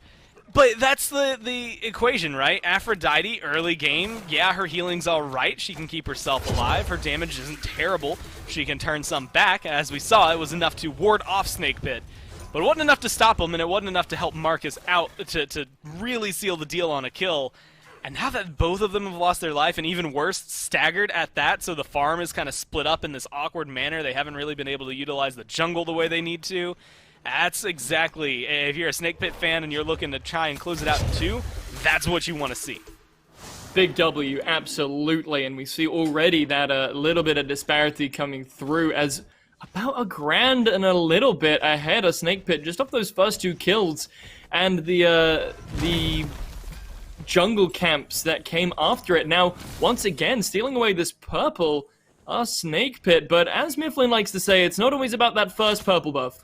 We got to see if SnakePit are going to continually be in this jungle, stealing that purple away. I like this. I think SnakePit, yeah, like you said, not, you know, you can get 2 kills. What do you do with this advantage? Where are you going to be able to go? That's a good ult coming down from Angry, though. Maybe not going to find what they want. Marcus is left on his lonesome. Worst Turtle has a level advantage. I love that they're using this advantage over them and making Marcus play this. For sure, already forced out the beads there from Aphrodite. Marcus forced to just about jump over that hammer from Dazer, but they do manage to pick up the red buff there. So once again, SnakePit really abusing this early game advantage that they have, picking up the oracles here as well. Just really, what essentially is happening here, Gore, is the jungle is a big bowl of soup, right? SnakePit have got a big piece of bread, and they're just mopping it all up and going, tasty. That sounds good. You know, it's about lunchtime here. I am hungry, so that sounds delicious for everybody involved. I wouldn't mind a big bowl of soup and some bread myself, so maybe SnakePit can share coming up here. And I think the best case scenario for you, if you're Snakebit here, is exactly what has happened. Robin is up 2-0, has a small lead over this Wheelish in terms of levels, and I like to steal this one from Mifflin, but from levels 3 to 10, maybe even 2 to 10, he's just one of the best junglers that can really dictate the pace of the game. Slowly starts to fall off, but he's still going to be great in the mid game, especially with a lead like this, as long as they maintain it. And where do those assists end up falling? On literally no one else other than Angry. So Angry now has a level lead over this Aphrodite, which is just going to help him get the damage online a little bit more. They'll be able to control the pace, I think, in the mid lane a little bit better, get the Divine Ruin online a little bit faster. And for the most part, ideally, you're looking at trying to poke out Chekio's ult as much as possible here to open up opportunities for the Robin. And as well as that, we also see Angry using that ultimate just to create space, really. We saw him throw it at the Aphrodite earlier, it forced the beads, and also facilitated Poppies to be able to pick up... sorry, not Poppies, the Snake Pit to be able to pick up that red buff here on the left-hand side. It is just about to respawn, so we'll have to see if they're going to do exactly that again. And it looks like they are. Rotation here from Dazer as well, but Draco Mourinho and Marcus are here to try and contend. So potentially we'll see a different story this time, as the blink in from Hazer plus the hammer is going to be good to stand out Draco Mourinho, but the blink away from Geb is going to be good as well. Instead, Dazer deciding to jump onto Marcus. Luckily for him, though, he's got a cheeky kiss. He's going to be able to jump straight out of there. And this is what I love to see. I mean, you get the timer on that red buff, keep the timer, force Poppies to play defensively. That ult is down for Aphrodite now, and so you can force an advantage over here in mid. Dazer's making much better early rotations, and you are seeing Worst Turtle, again, just press this advantage as hard as he can, forcing Marcus to play uncomfortably behind. Yeah, and, well, they're making everyone a little bit uncomfortable here, as in the mid lane, Draco Mourinho falls down a little bit low. Angry forced the beats there. The knockup from Marcus is going to be good. The kill's even going to be even better, as Angry loses his life. Number 1 for the Poppies. Surging forward here with that ghost form. Not really too much he's going to be able to do without his ultimate, which is not up just yet. Terrorim, however, has made the rotation over with Creed. I don't really think there's anything else that can come of this fight.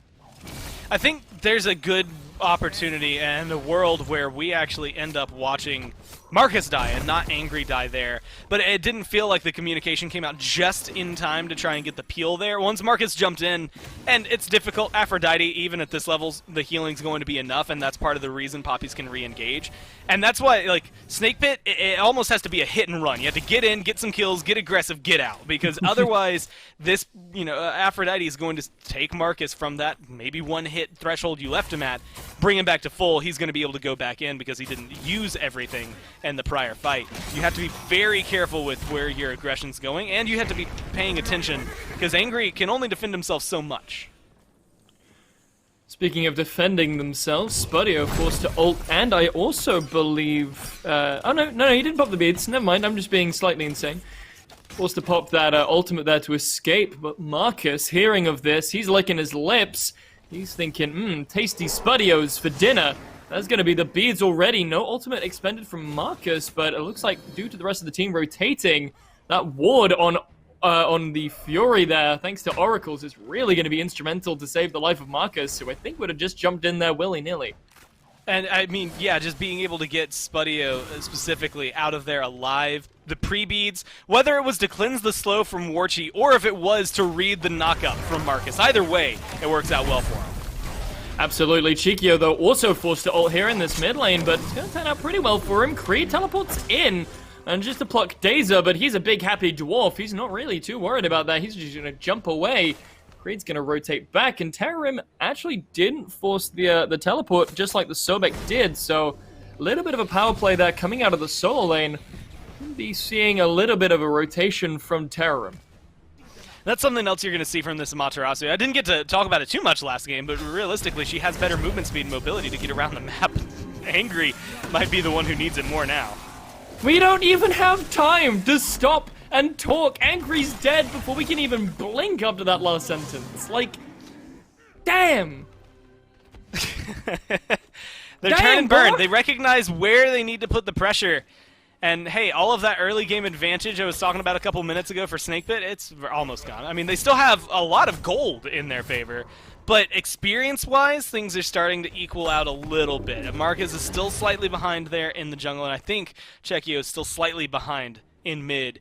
But it's just slightly at this point, right? I mean, you are looking very ever so slightly good if you're SnakePit here, and a lot of it is that 1,000 gold lead, and you're honestly having a little trouble maintaining it. I think if things keep going their way, SnakePit might see themselves on the receiving end of some of the invades that they were pulling off earlier this game. Potentially speaking, and it's going to be Dazer yet again, potentially giving up his life, does jump away, but the pull from Marcus is going to be good, finds the transformation, but no stun just in time, opts instead to try and get that little buff onto the rest of his teammates, but I don't know, I think we should have probably seen the stun there coming out, maybe would have saved the life of the dragon, but he did what he did, and now he's going to pay for it with his life. Man, Wursturtle was insanely impactful early on and kind of dictating the pace of the mid lane. And now he has put himself in the exact same position Marcus was in earlier, where he's playing defensive. He's playing only in terms of response, and they're not getting a lot of clapback towards the Poppies. Once Chekio got that ult online, it just became much more difficult for him in that mid lane. And so far, he hasn't really been able to turn things in their favor. Popping that bubble from Aphrodite is going to be one thing that can be advantageous for you, but they're not doing it consistently enough to then go in while it's on cooldown and find a kill or two. So unfortunately, things have slowed down almost dramatically here for SnakePit. Again, a lot of what they have, their lead built on those invades of the early game. Nothing else is really starting to pull it in their favor. In fact, I would argue if fights keep going this way, we're going to see it flip on its head and Poppies can start to run away. And I think this is how they win. You know, AJ was talking on the desk about SnakePit really having this early game advantage. And if they can push it, I think they have a clear chance. But Poppies, as you said, really finding that brake pedal, telling SnakePit, all right, let's slow it down. All right, we want to have some say in this game as well. And SnakePit, you know, they should just be going, no, I want to keep pressing on this pedal. But yeah, they seem way too comfortable with just kind of going, all right, well, we'll calm it down as well, but just play nice. Yeah, it's interesting to see these teams in this position. I feel like there's been just enough moments for Dazer to be simultaneously aggressive or safe, and those are the moments where I can feel the difference between the way SnakePit want to play and the way I almost expect them to. You know, there's certain moments where I'm like, okay, Dazer jumps in here, and he'll use his mobility to retreat or the stun as something defensive, much more like that instead of something to be aggressive.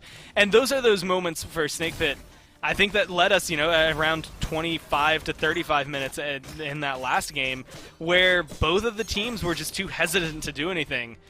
I'm wondering if some of that's going to start creeping in. Now that you've lost a couple fights, you can definitely see Wursturtle already hasn't really been doing much in the last few minutes. No, looking at his player damage here, he's all the way fourth from the bottom, only just barely sitting above the supports. And even more, actually, Warchi only here at about 1,500 damage. What is he doing? He's really not engaging in these fights, which, I mean, I guess is exactly what he wants to do. You know, Spudio's trying to go aggressive onto him, and Warchi's just going, no. Yeah, now that you're looking at the player damage charts, it's more of an explanation as to how this early game, everything went the way of SnakePit. It was angry, murders everyone, and Wursturtle last hits. And that is the story. Unfortunately, the last couple of fights, Angry has been killed off early, so maybe no one's been there to get that beginning damage to knock people down. And while the farm, again, is still so far in favor of SnakePit, in fact, even more so, they're growing their lead because they keep these invades going just enough that Marcus hasn't been able to make these rotations. I am a little worried about, you know, presence around a Gold Fury and fights that they're looking for. Well, I'm more worried about Warchi at the moment. He is forced up into the sky, but landing might be a bit of an issue for him, though thanks to a nice shield there from Draco Mourinho, Warchi's going to get that CCI and get out just fine, but now it could be Draco getting turned around on. There's the ultimate from 2 people, 3 even potentially. And, sorry, no, just the 2. I was right the first time. Creed goes under the water. SnakePit going to take that kill and go straight to the Gold Fury. Be happy with this one. A lot of pressure. Warchi, maybe one of the best ways to steal it away was his ult. Now that's gone, so they have to figure out how they get back into it. And unfortunately, I don't think Marcus has much of a leg to stand on here unless you have Chekio attached to him. No, not really. And, well, speaking of legs, looks like Robin's going to come in straight away and start breaking some of them. Spudio does manage to finish up the Aphrodite, still chasing his Terror, manages to land the Heavenly Reflect onto Warchi, but he's going to walk out just fine. And now that Snake Pit have... So they pushed out Poppies the first time, right? And then Poppy was like, oh, maybe we can come back in. Snake Pit this time going, right, get out and stay out. This is our goal, Fury. And just aggression. That's what opens that up. Dazer recognizes there's a Rom in the jungle. They're already making the call to rotate in, and he stuns them. He goes in for the lock, forces the ult from Warchi. Then you get beads, then you get shield, then everything that Poppies did to try and keep him alive end up putting them in a position where all their defense is down. They are going to be able to withstand an onslaught for a little bit, but once you burn through those initial defensive plays, they don't really have a lot in their kit that's going to turn a fight in their favor unless Draco finds an insane cataclysm from a grouping on Snake Pit. So for the most part, I love the fact that they're keeping them locked down like that, and more so finding kills onto Chekio. You know, we've highlighted it. Warchi didn't do a lot of damage last game, hasn't really done a lot of damage this game. And so he's not as prime a target as everyone else. Yeah, he's still at the very bottom there. So who cares about killing the carry? Let him farm and, you know, have his way for a little while. Eventually, Rom will escalate in terms of who's going to be important. But right now, you want to burn Marcus, and more so, you want to get rid of Chekio as fast as you can.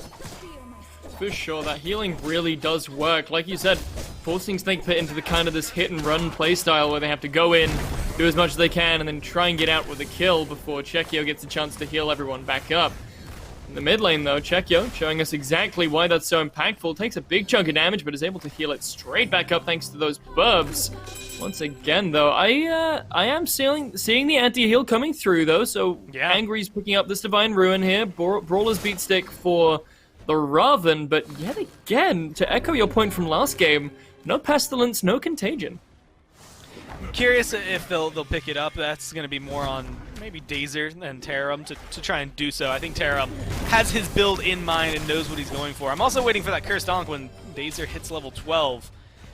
They're playing the aggression. I love this. Again, even if it's just a little bit of poke here and there, the jump in, forcing Chekio to use his ult might not be a kill, but it's an opening opportunity. And whether that opportunity then screams Pyromancer, Fire Giant, Gold Fury, what have you, an objective on the map, or that opportunity reveals itself to be a kill on the Chekio, you're happy with either one.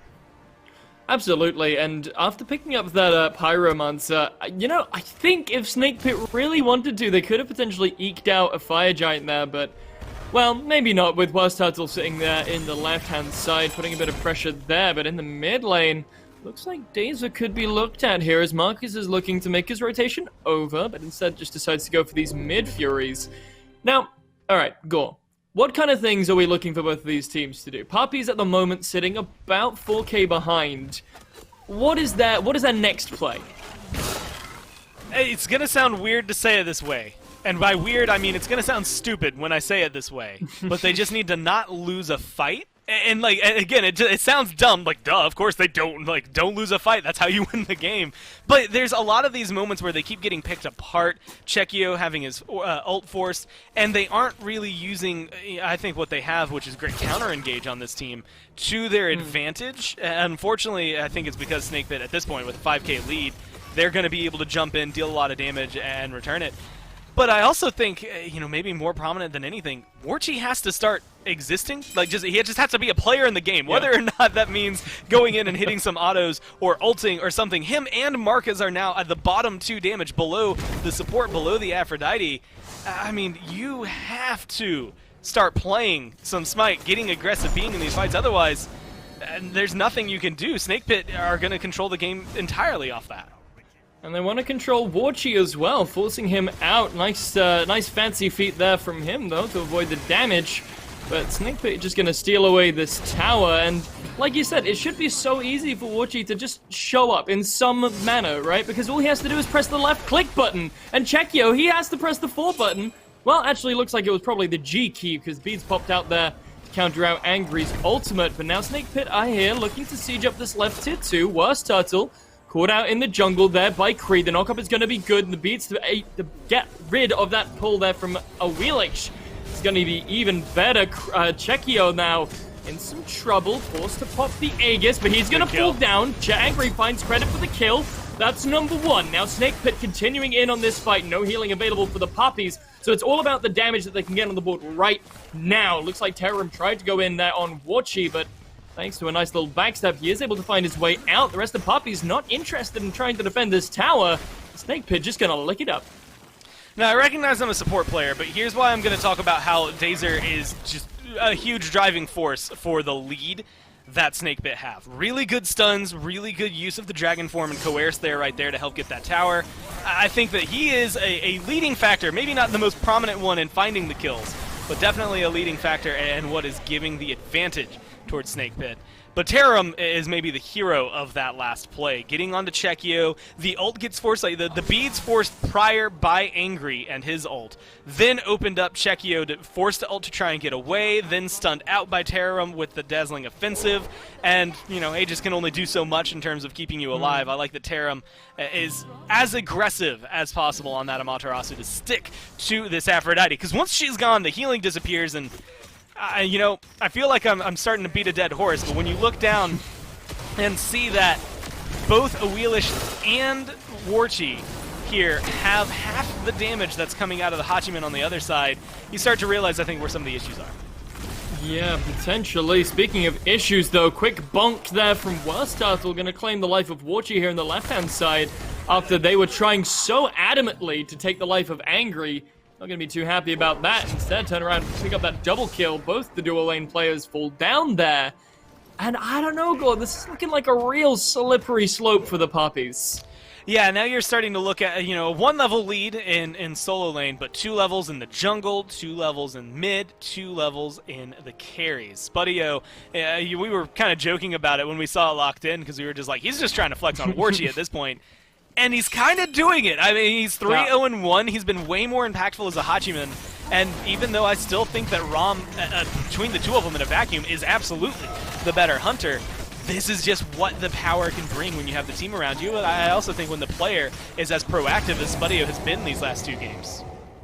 Spudio, absolutely. I got to agree with you. He's just been so good, not just this weekend, not just in this game, but over the general season as well. Really shines in my eyes as one of the top hunters in the league, in the FCC, and definitely showing his worth here, as you said. We did joke about it. I did say that he was just trying to flex on Warchi, and flexing on Warchi is exactly what he's doing.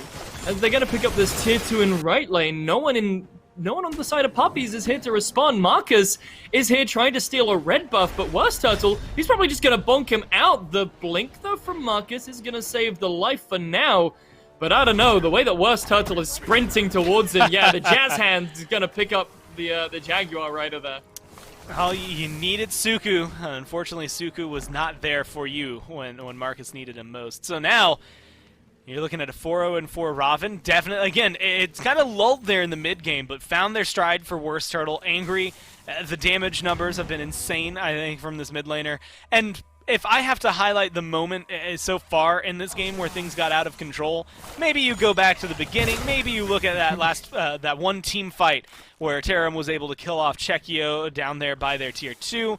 But I might go over to the duo lane where there's such a high commit from Draco and Warchi to try and kill Angry, and yet Angry and Wurstartle still turned it on its head and win that fight without losing anybody in the process. That is definitely maybe a final nail in the coffin kind of moment. It feels like the Poppies are just constantly on retreat now, and Chekio, he's all by himself. Well, I'm not really... yeah, there's nowhere for Chekio to retreat into. Very interesting positioning. I dared to call it bad, potentially, at the risk of my own head, but once again, there's Phoenix getting looked at. Left side Phoenix, no way. Hold on, Snake Pit are just going for the end here, I think. They're charging straight into the Titan room. They know that Rama's in the right-hand side, and look at the damage that they're already exerting out onto it, though. They've just realized Rama's back. They've up against 4 people, they did their damage to the Titan, and now I think Snake Pit have gone, okay, maybe that wasn't the best idea. I like that. They call the bluff, right? Warchi is pushing, he gets a tier 2 over there and right, and they go, okay, we'll take your Phoenix. If you don't back now, we will kill the Titan, and luckily he got back in time. Yeah, well, luckily for him, although not so lucky for the Phoenix. That also looks like it might fall down here from the sky, though. The arrows are going to do a fair amount of damage to Dazer, sending him to half HP.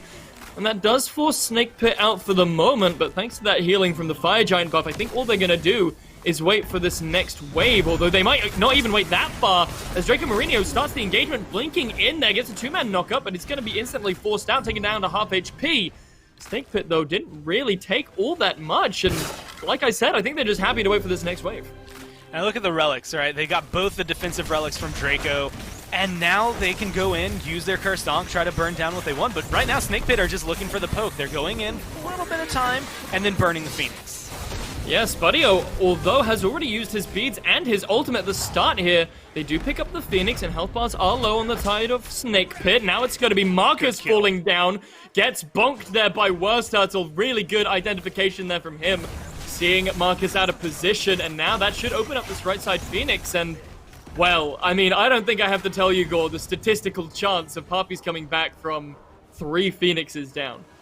Especially when the third one's taken 24 minutes into the game, you're in control right now if you're Snake Pit. And the only thing that's stopping you from continuing your aggression is a Titan and 10 seconds left on that Fire Giant, right? You're going to back, you're going to spend the next minutes, spending some of the gold you just earned, finalizing these builds, upgrading your relics, what have you. And some people still have their blessings on Snake Pit that they can sell off and replace with an item. And they're not too worried about it. I mean, Spudio can solo down an Oni Fury, no problem. They get Pyromancer. Terrum's even stripping the jungle away, so you're not even going to have some buffs to help equal out the playing field here for the Poppies. I think they're just in the unfortunately awkward position of a team that has been playing defense for 25 minutes straight, it feels like. They maybe had the driver's seat for 1 second there before it was stripped away from them. But, it's hard to argue when you start looking at a 16,000 gold lead. That's a lot for 25 minutes, and that's a lot to try and unbury yourself out from. I mean, 3 levels, well, 1 level there in the support role, but everybody else, you've got a level 20 that just ticked over for Chekio. Everyone else on the side of Snake Pit was already 20, so they're still playing catch-up in XP. And man, I'm going to say it, look at player damage. Warchi tripled his damage in that one engagement around their Phoenixes. And Marcus, unfortunately, is still sitting down there below the 4K mark. They just haven't had a moment where they can go in and fight. Yeah, and Awilix definitely not someone you want to see here with under 4K damage 25 minutes into the game, as you said. But with that Fire Giant in tow, Snake Pit now look like they are going to close this out and move on potentially to the finals. Let's see how they do as they're charging down this mid lane here, already looking to find Draco Mourinho, who's going to answer back with a bit of a knock-up. There's the ultimate coming through. Here we go, 1, 2, 3. There's the third tick of the ultimate from our big boy Terrorim, but no one's going to be quite found out yet. Snake Pit, though, they seem happy to kind of put the pedal on and just try and wait for the next opening. And that could be now. Draco Mourinho blinking in, trying to find something. There's the knock-up from Awilix, trying to find something here. Terrorim picks up 1. Worst Turtle picks up the second. 3 members down. Sorry, 2. Creed actually picks up, but it's not going to matter, as down falls the Titan, and Snake Pit will be your second EU finalists. Woo! They had an Oni Fire Wave and a regular Fire Wave stacked up on right, coming in right as they got aggressive there. Like, the stars aligned for Snake Pit, and they already had that advantage. That fight looked like it was going to go their way, and the minute Terrum didn't die after the first engagement, it took a secondary onslaught there. It was kind of the opening to recognize that as solid as the Poppies were, this weekend just did not seem to be theirs. And I like that. For Snake Pit, if you're going to win this set to go up against Belt Slap next, you have to do it in a Belt Slap manner, and that's what that game felt like. Absolutely. I mean, like you said, they've got the momentum now. If they can keep this kind of a ball rolling, so to speak, into that next set, carry that, take it straight to Belt Slap, maybe we could see them take the current #1 seed to a Game 5. I'm open, because that would be hype as heck, but we'll have to go over to Finch. Finch, what do you think about that game? Very impressive work there from Snake Pit, in particular from Worst Turtle. It really turned it around from that Game 1 on the Robin pick. Looked much better there. Unfortunately for Poppies, this is where their run ends. I think they probably going to be looking back, wish they'd done a little bit more, but unfortunately not able to grab that win here this time. I got Applejack here with me, though, on the desk. And, man, this is a tough one. I think that Poppies did what they could. They made some good adjustments coming into Game 2, but Snake Pit ran away with it here this time, the second go-around. Yeah, Snake Pit just did what Blazy said. They'd look like a Belt Slap victory, and it was anything but close from minute one. Just straight up in the mid lane. It looked like they were going to lose first blood, but it just got turned around because we're still angry at playing gods that can turn around very easily. And Spudio had an impressive game one, continued that performance here on this Hachiman. He was playing lights out this game, and he's going to have to continue to do so in the next set. Yeah, Spudio did have a great performance. I do think amplified a bit by some of the performances elsewhere on the map. Worst Turtle getting it done for him in the early game. Angry on the Persephone was again having a strong performance, but I do think that Worst Turtle just had good decision-making throughout this game, right? He was in the right places at the right time, chasing out the right targets and making sure that he was able to set his team up for success. He was constantly pushing people out of the fight so the rest of Snake Pit could take care of what they needed to, and boy, did they take care of it. This was a strong play from the men, and I think you can kind of tell that for the Poppies, the walls were starting to close in on them a little bit. I do want to celebrate this victory here for Snake Pit. You know, you want to kind of let them feel good for a little while, but the problem is their work's not even halfway done, and things are about to get a lot harder for Snake Pit going into this next match. Yeah, it was Turtle. He did exactly what you needed to do for a jungle. Controlled the entire game. 12 kills on the side of Snake Pit. Worst Turtle with 6 kills and 6 assists was the only player involved in absolutely every single one of them. So that just, highlights his impact. Well, as you said, about 25% of the job done, I would say, for today. The rest of the 75% is overcoming the juggernauts at a belt slap that you got 2-0'd by yesterday. 27,000. Look at how much damage Angry did. That's absurd considering how short the game was. Something like 1,000 damage a minute coming out from this Mad Lad. Let's go ahead and take a look, though, at that bracket here as Snake Pit have made their way all the way to the finals. Now, remember, this is a best of 5, but because Belt Slap stayed throughout the upper bracket the entire time, have not lost a set yet, they get that advantage with one game already under their belt. So that means Snake Pit have to win this set without losing twice to Belt Slap, a difficult task considering that Belt Slap have made quick work of everyone else they made. 2-0ing Pika Noobs, 2-0ing Snake Pit. And now here to try and look and see if they can do the same thing again after beating them so dominantly last time. Remember, we do have some excellent games coming up in North America as well. Hypeen and Gone to Tahiti are battling for the honor of getting to go up against Basket and the boys in the finals. That doesn't feel like much of a reward either, but someone's got to make it there and give them a run for their money. We have 2 excellent finals coming up, but of course, the one we're about to go to is Belt Slap and Snake Pit. So what that really means, if I can decode all that for you, is do not go anywhere. We have way more circuit playoffs action coming your way after this quick break.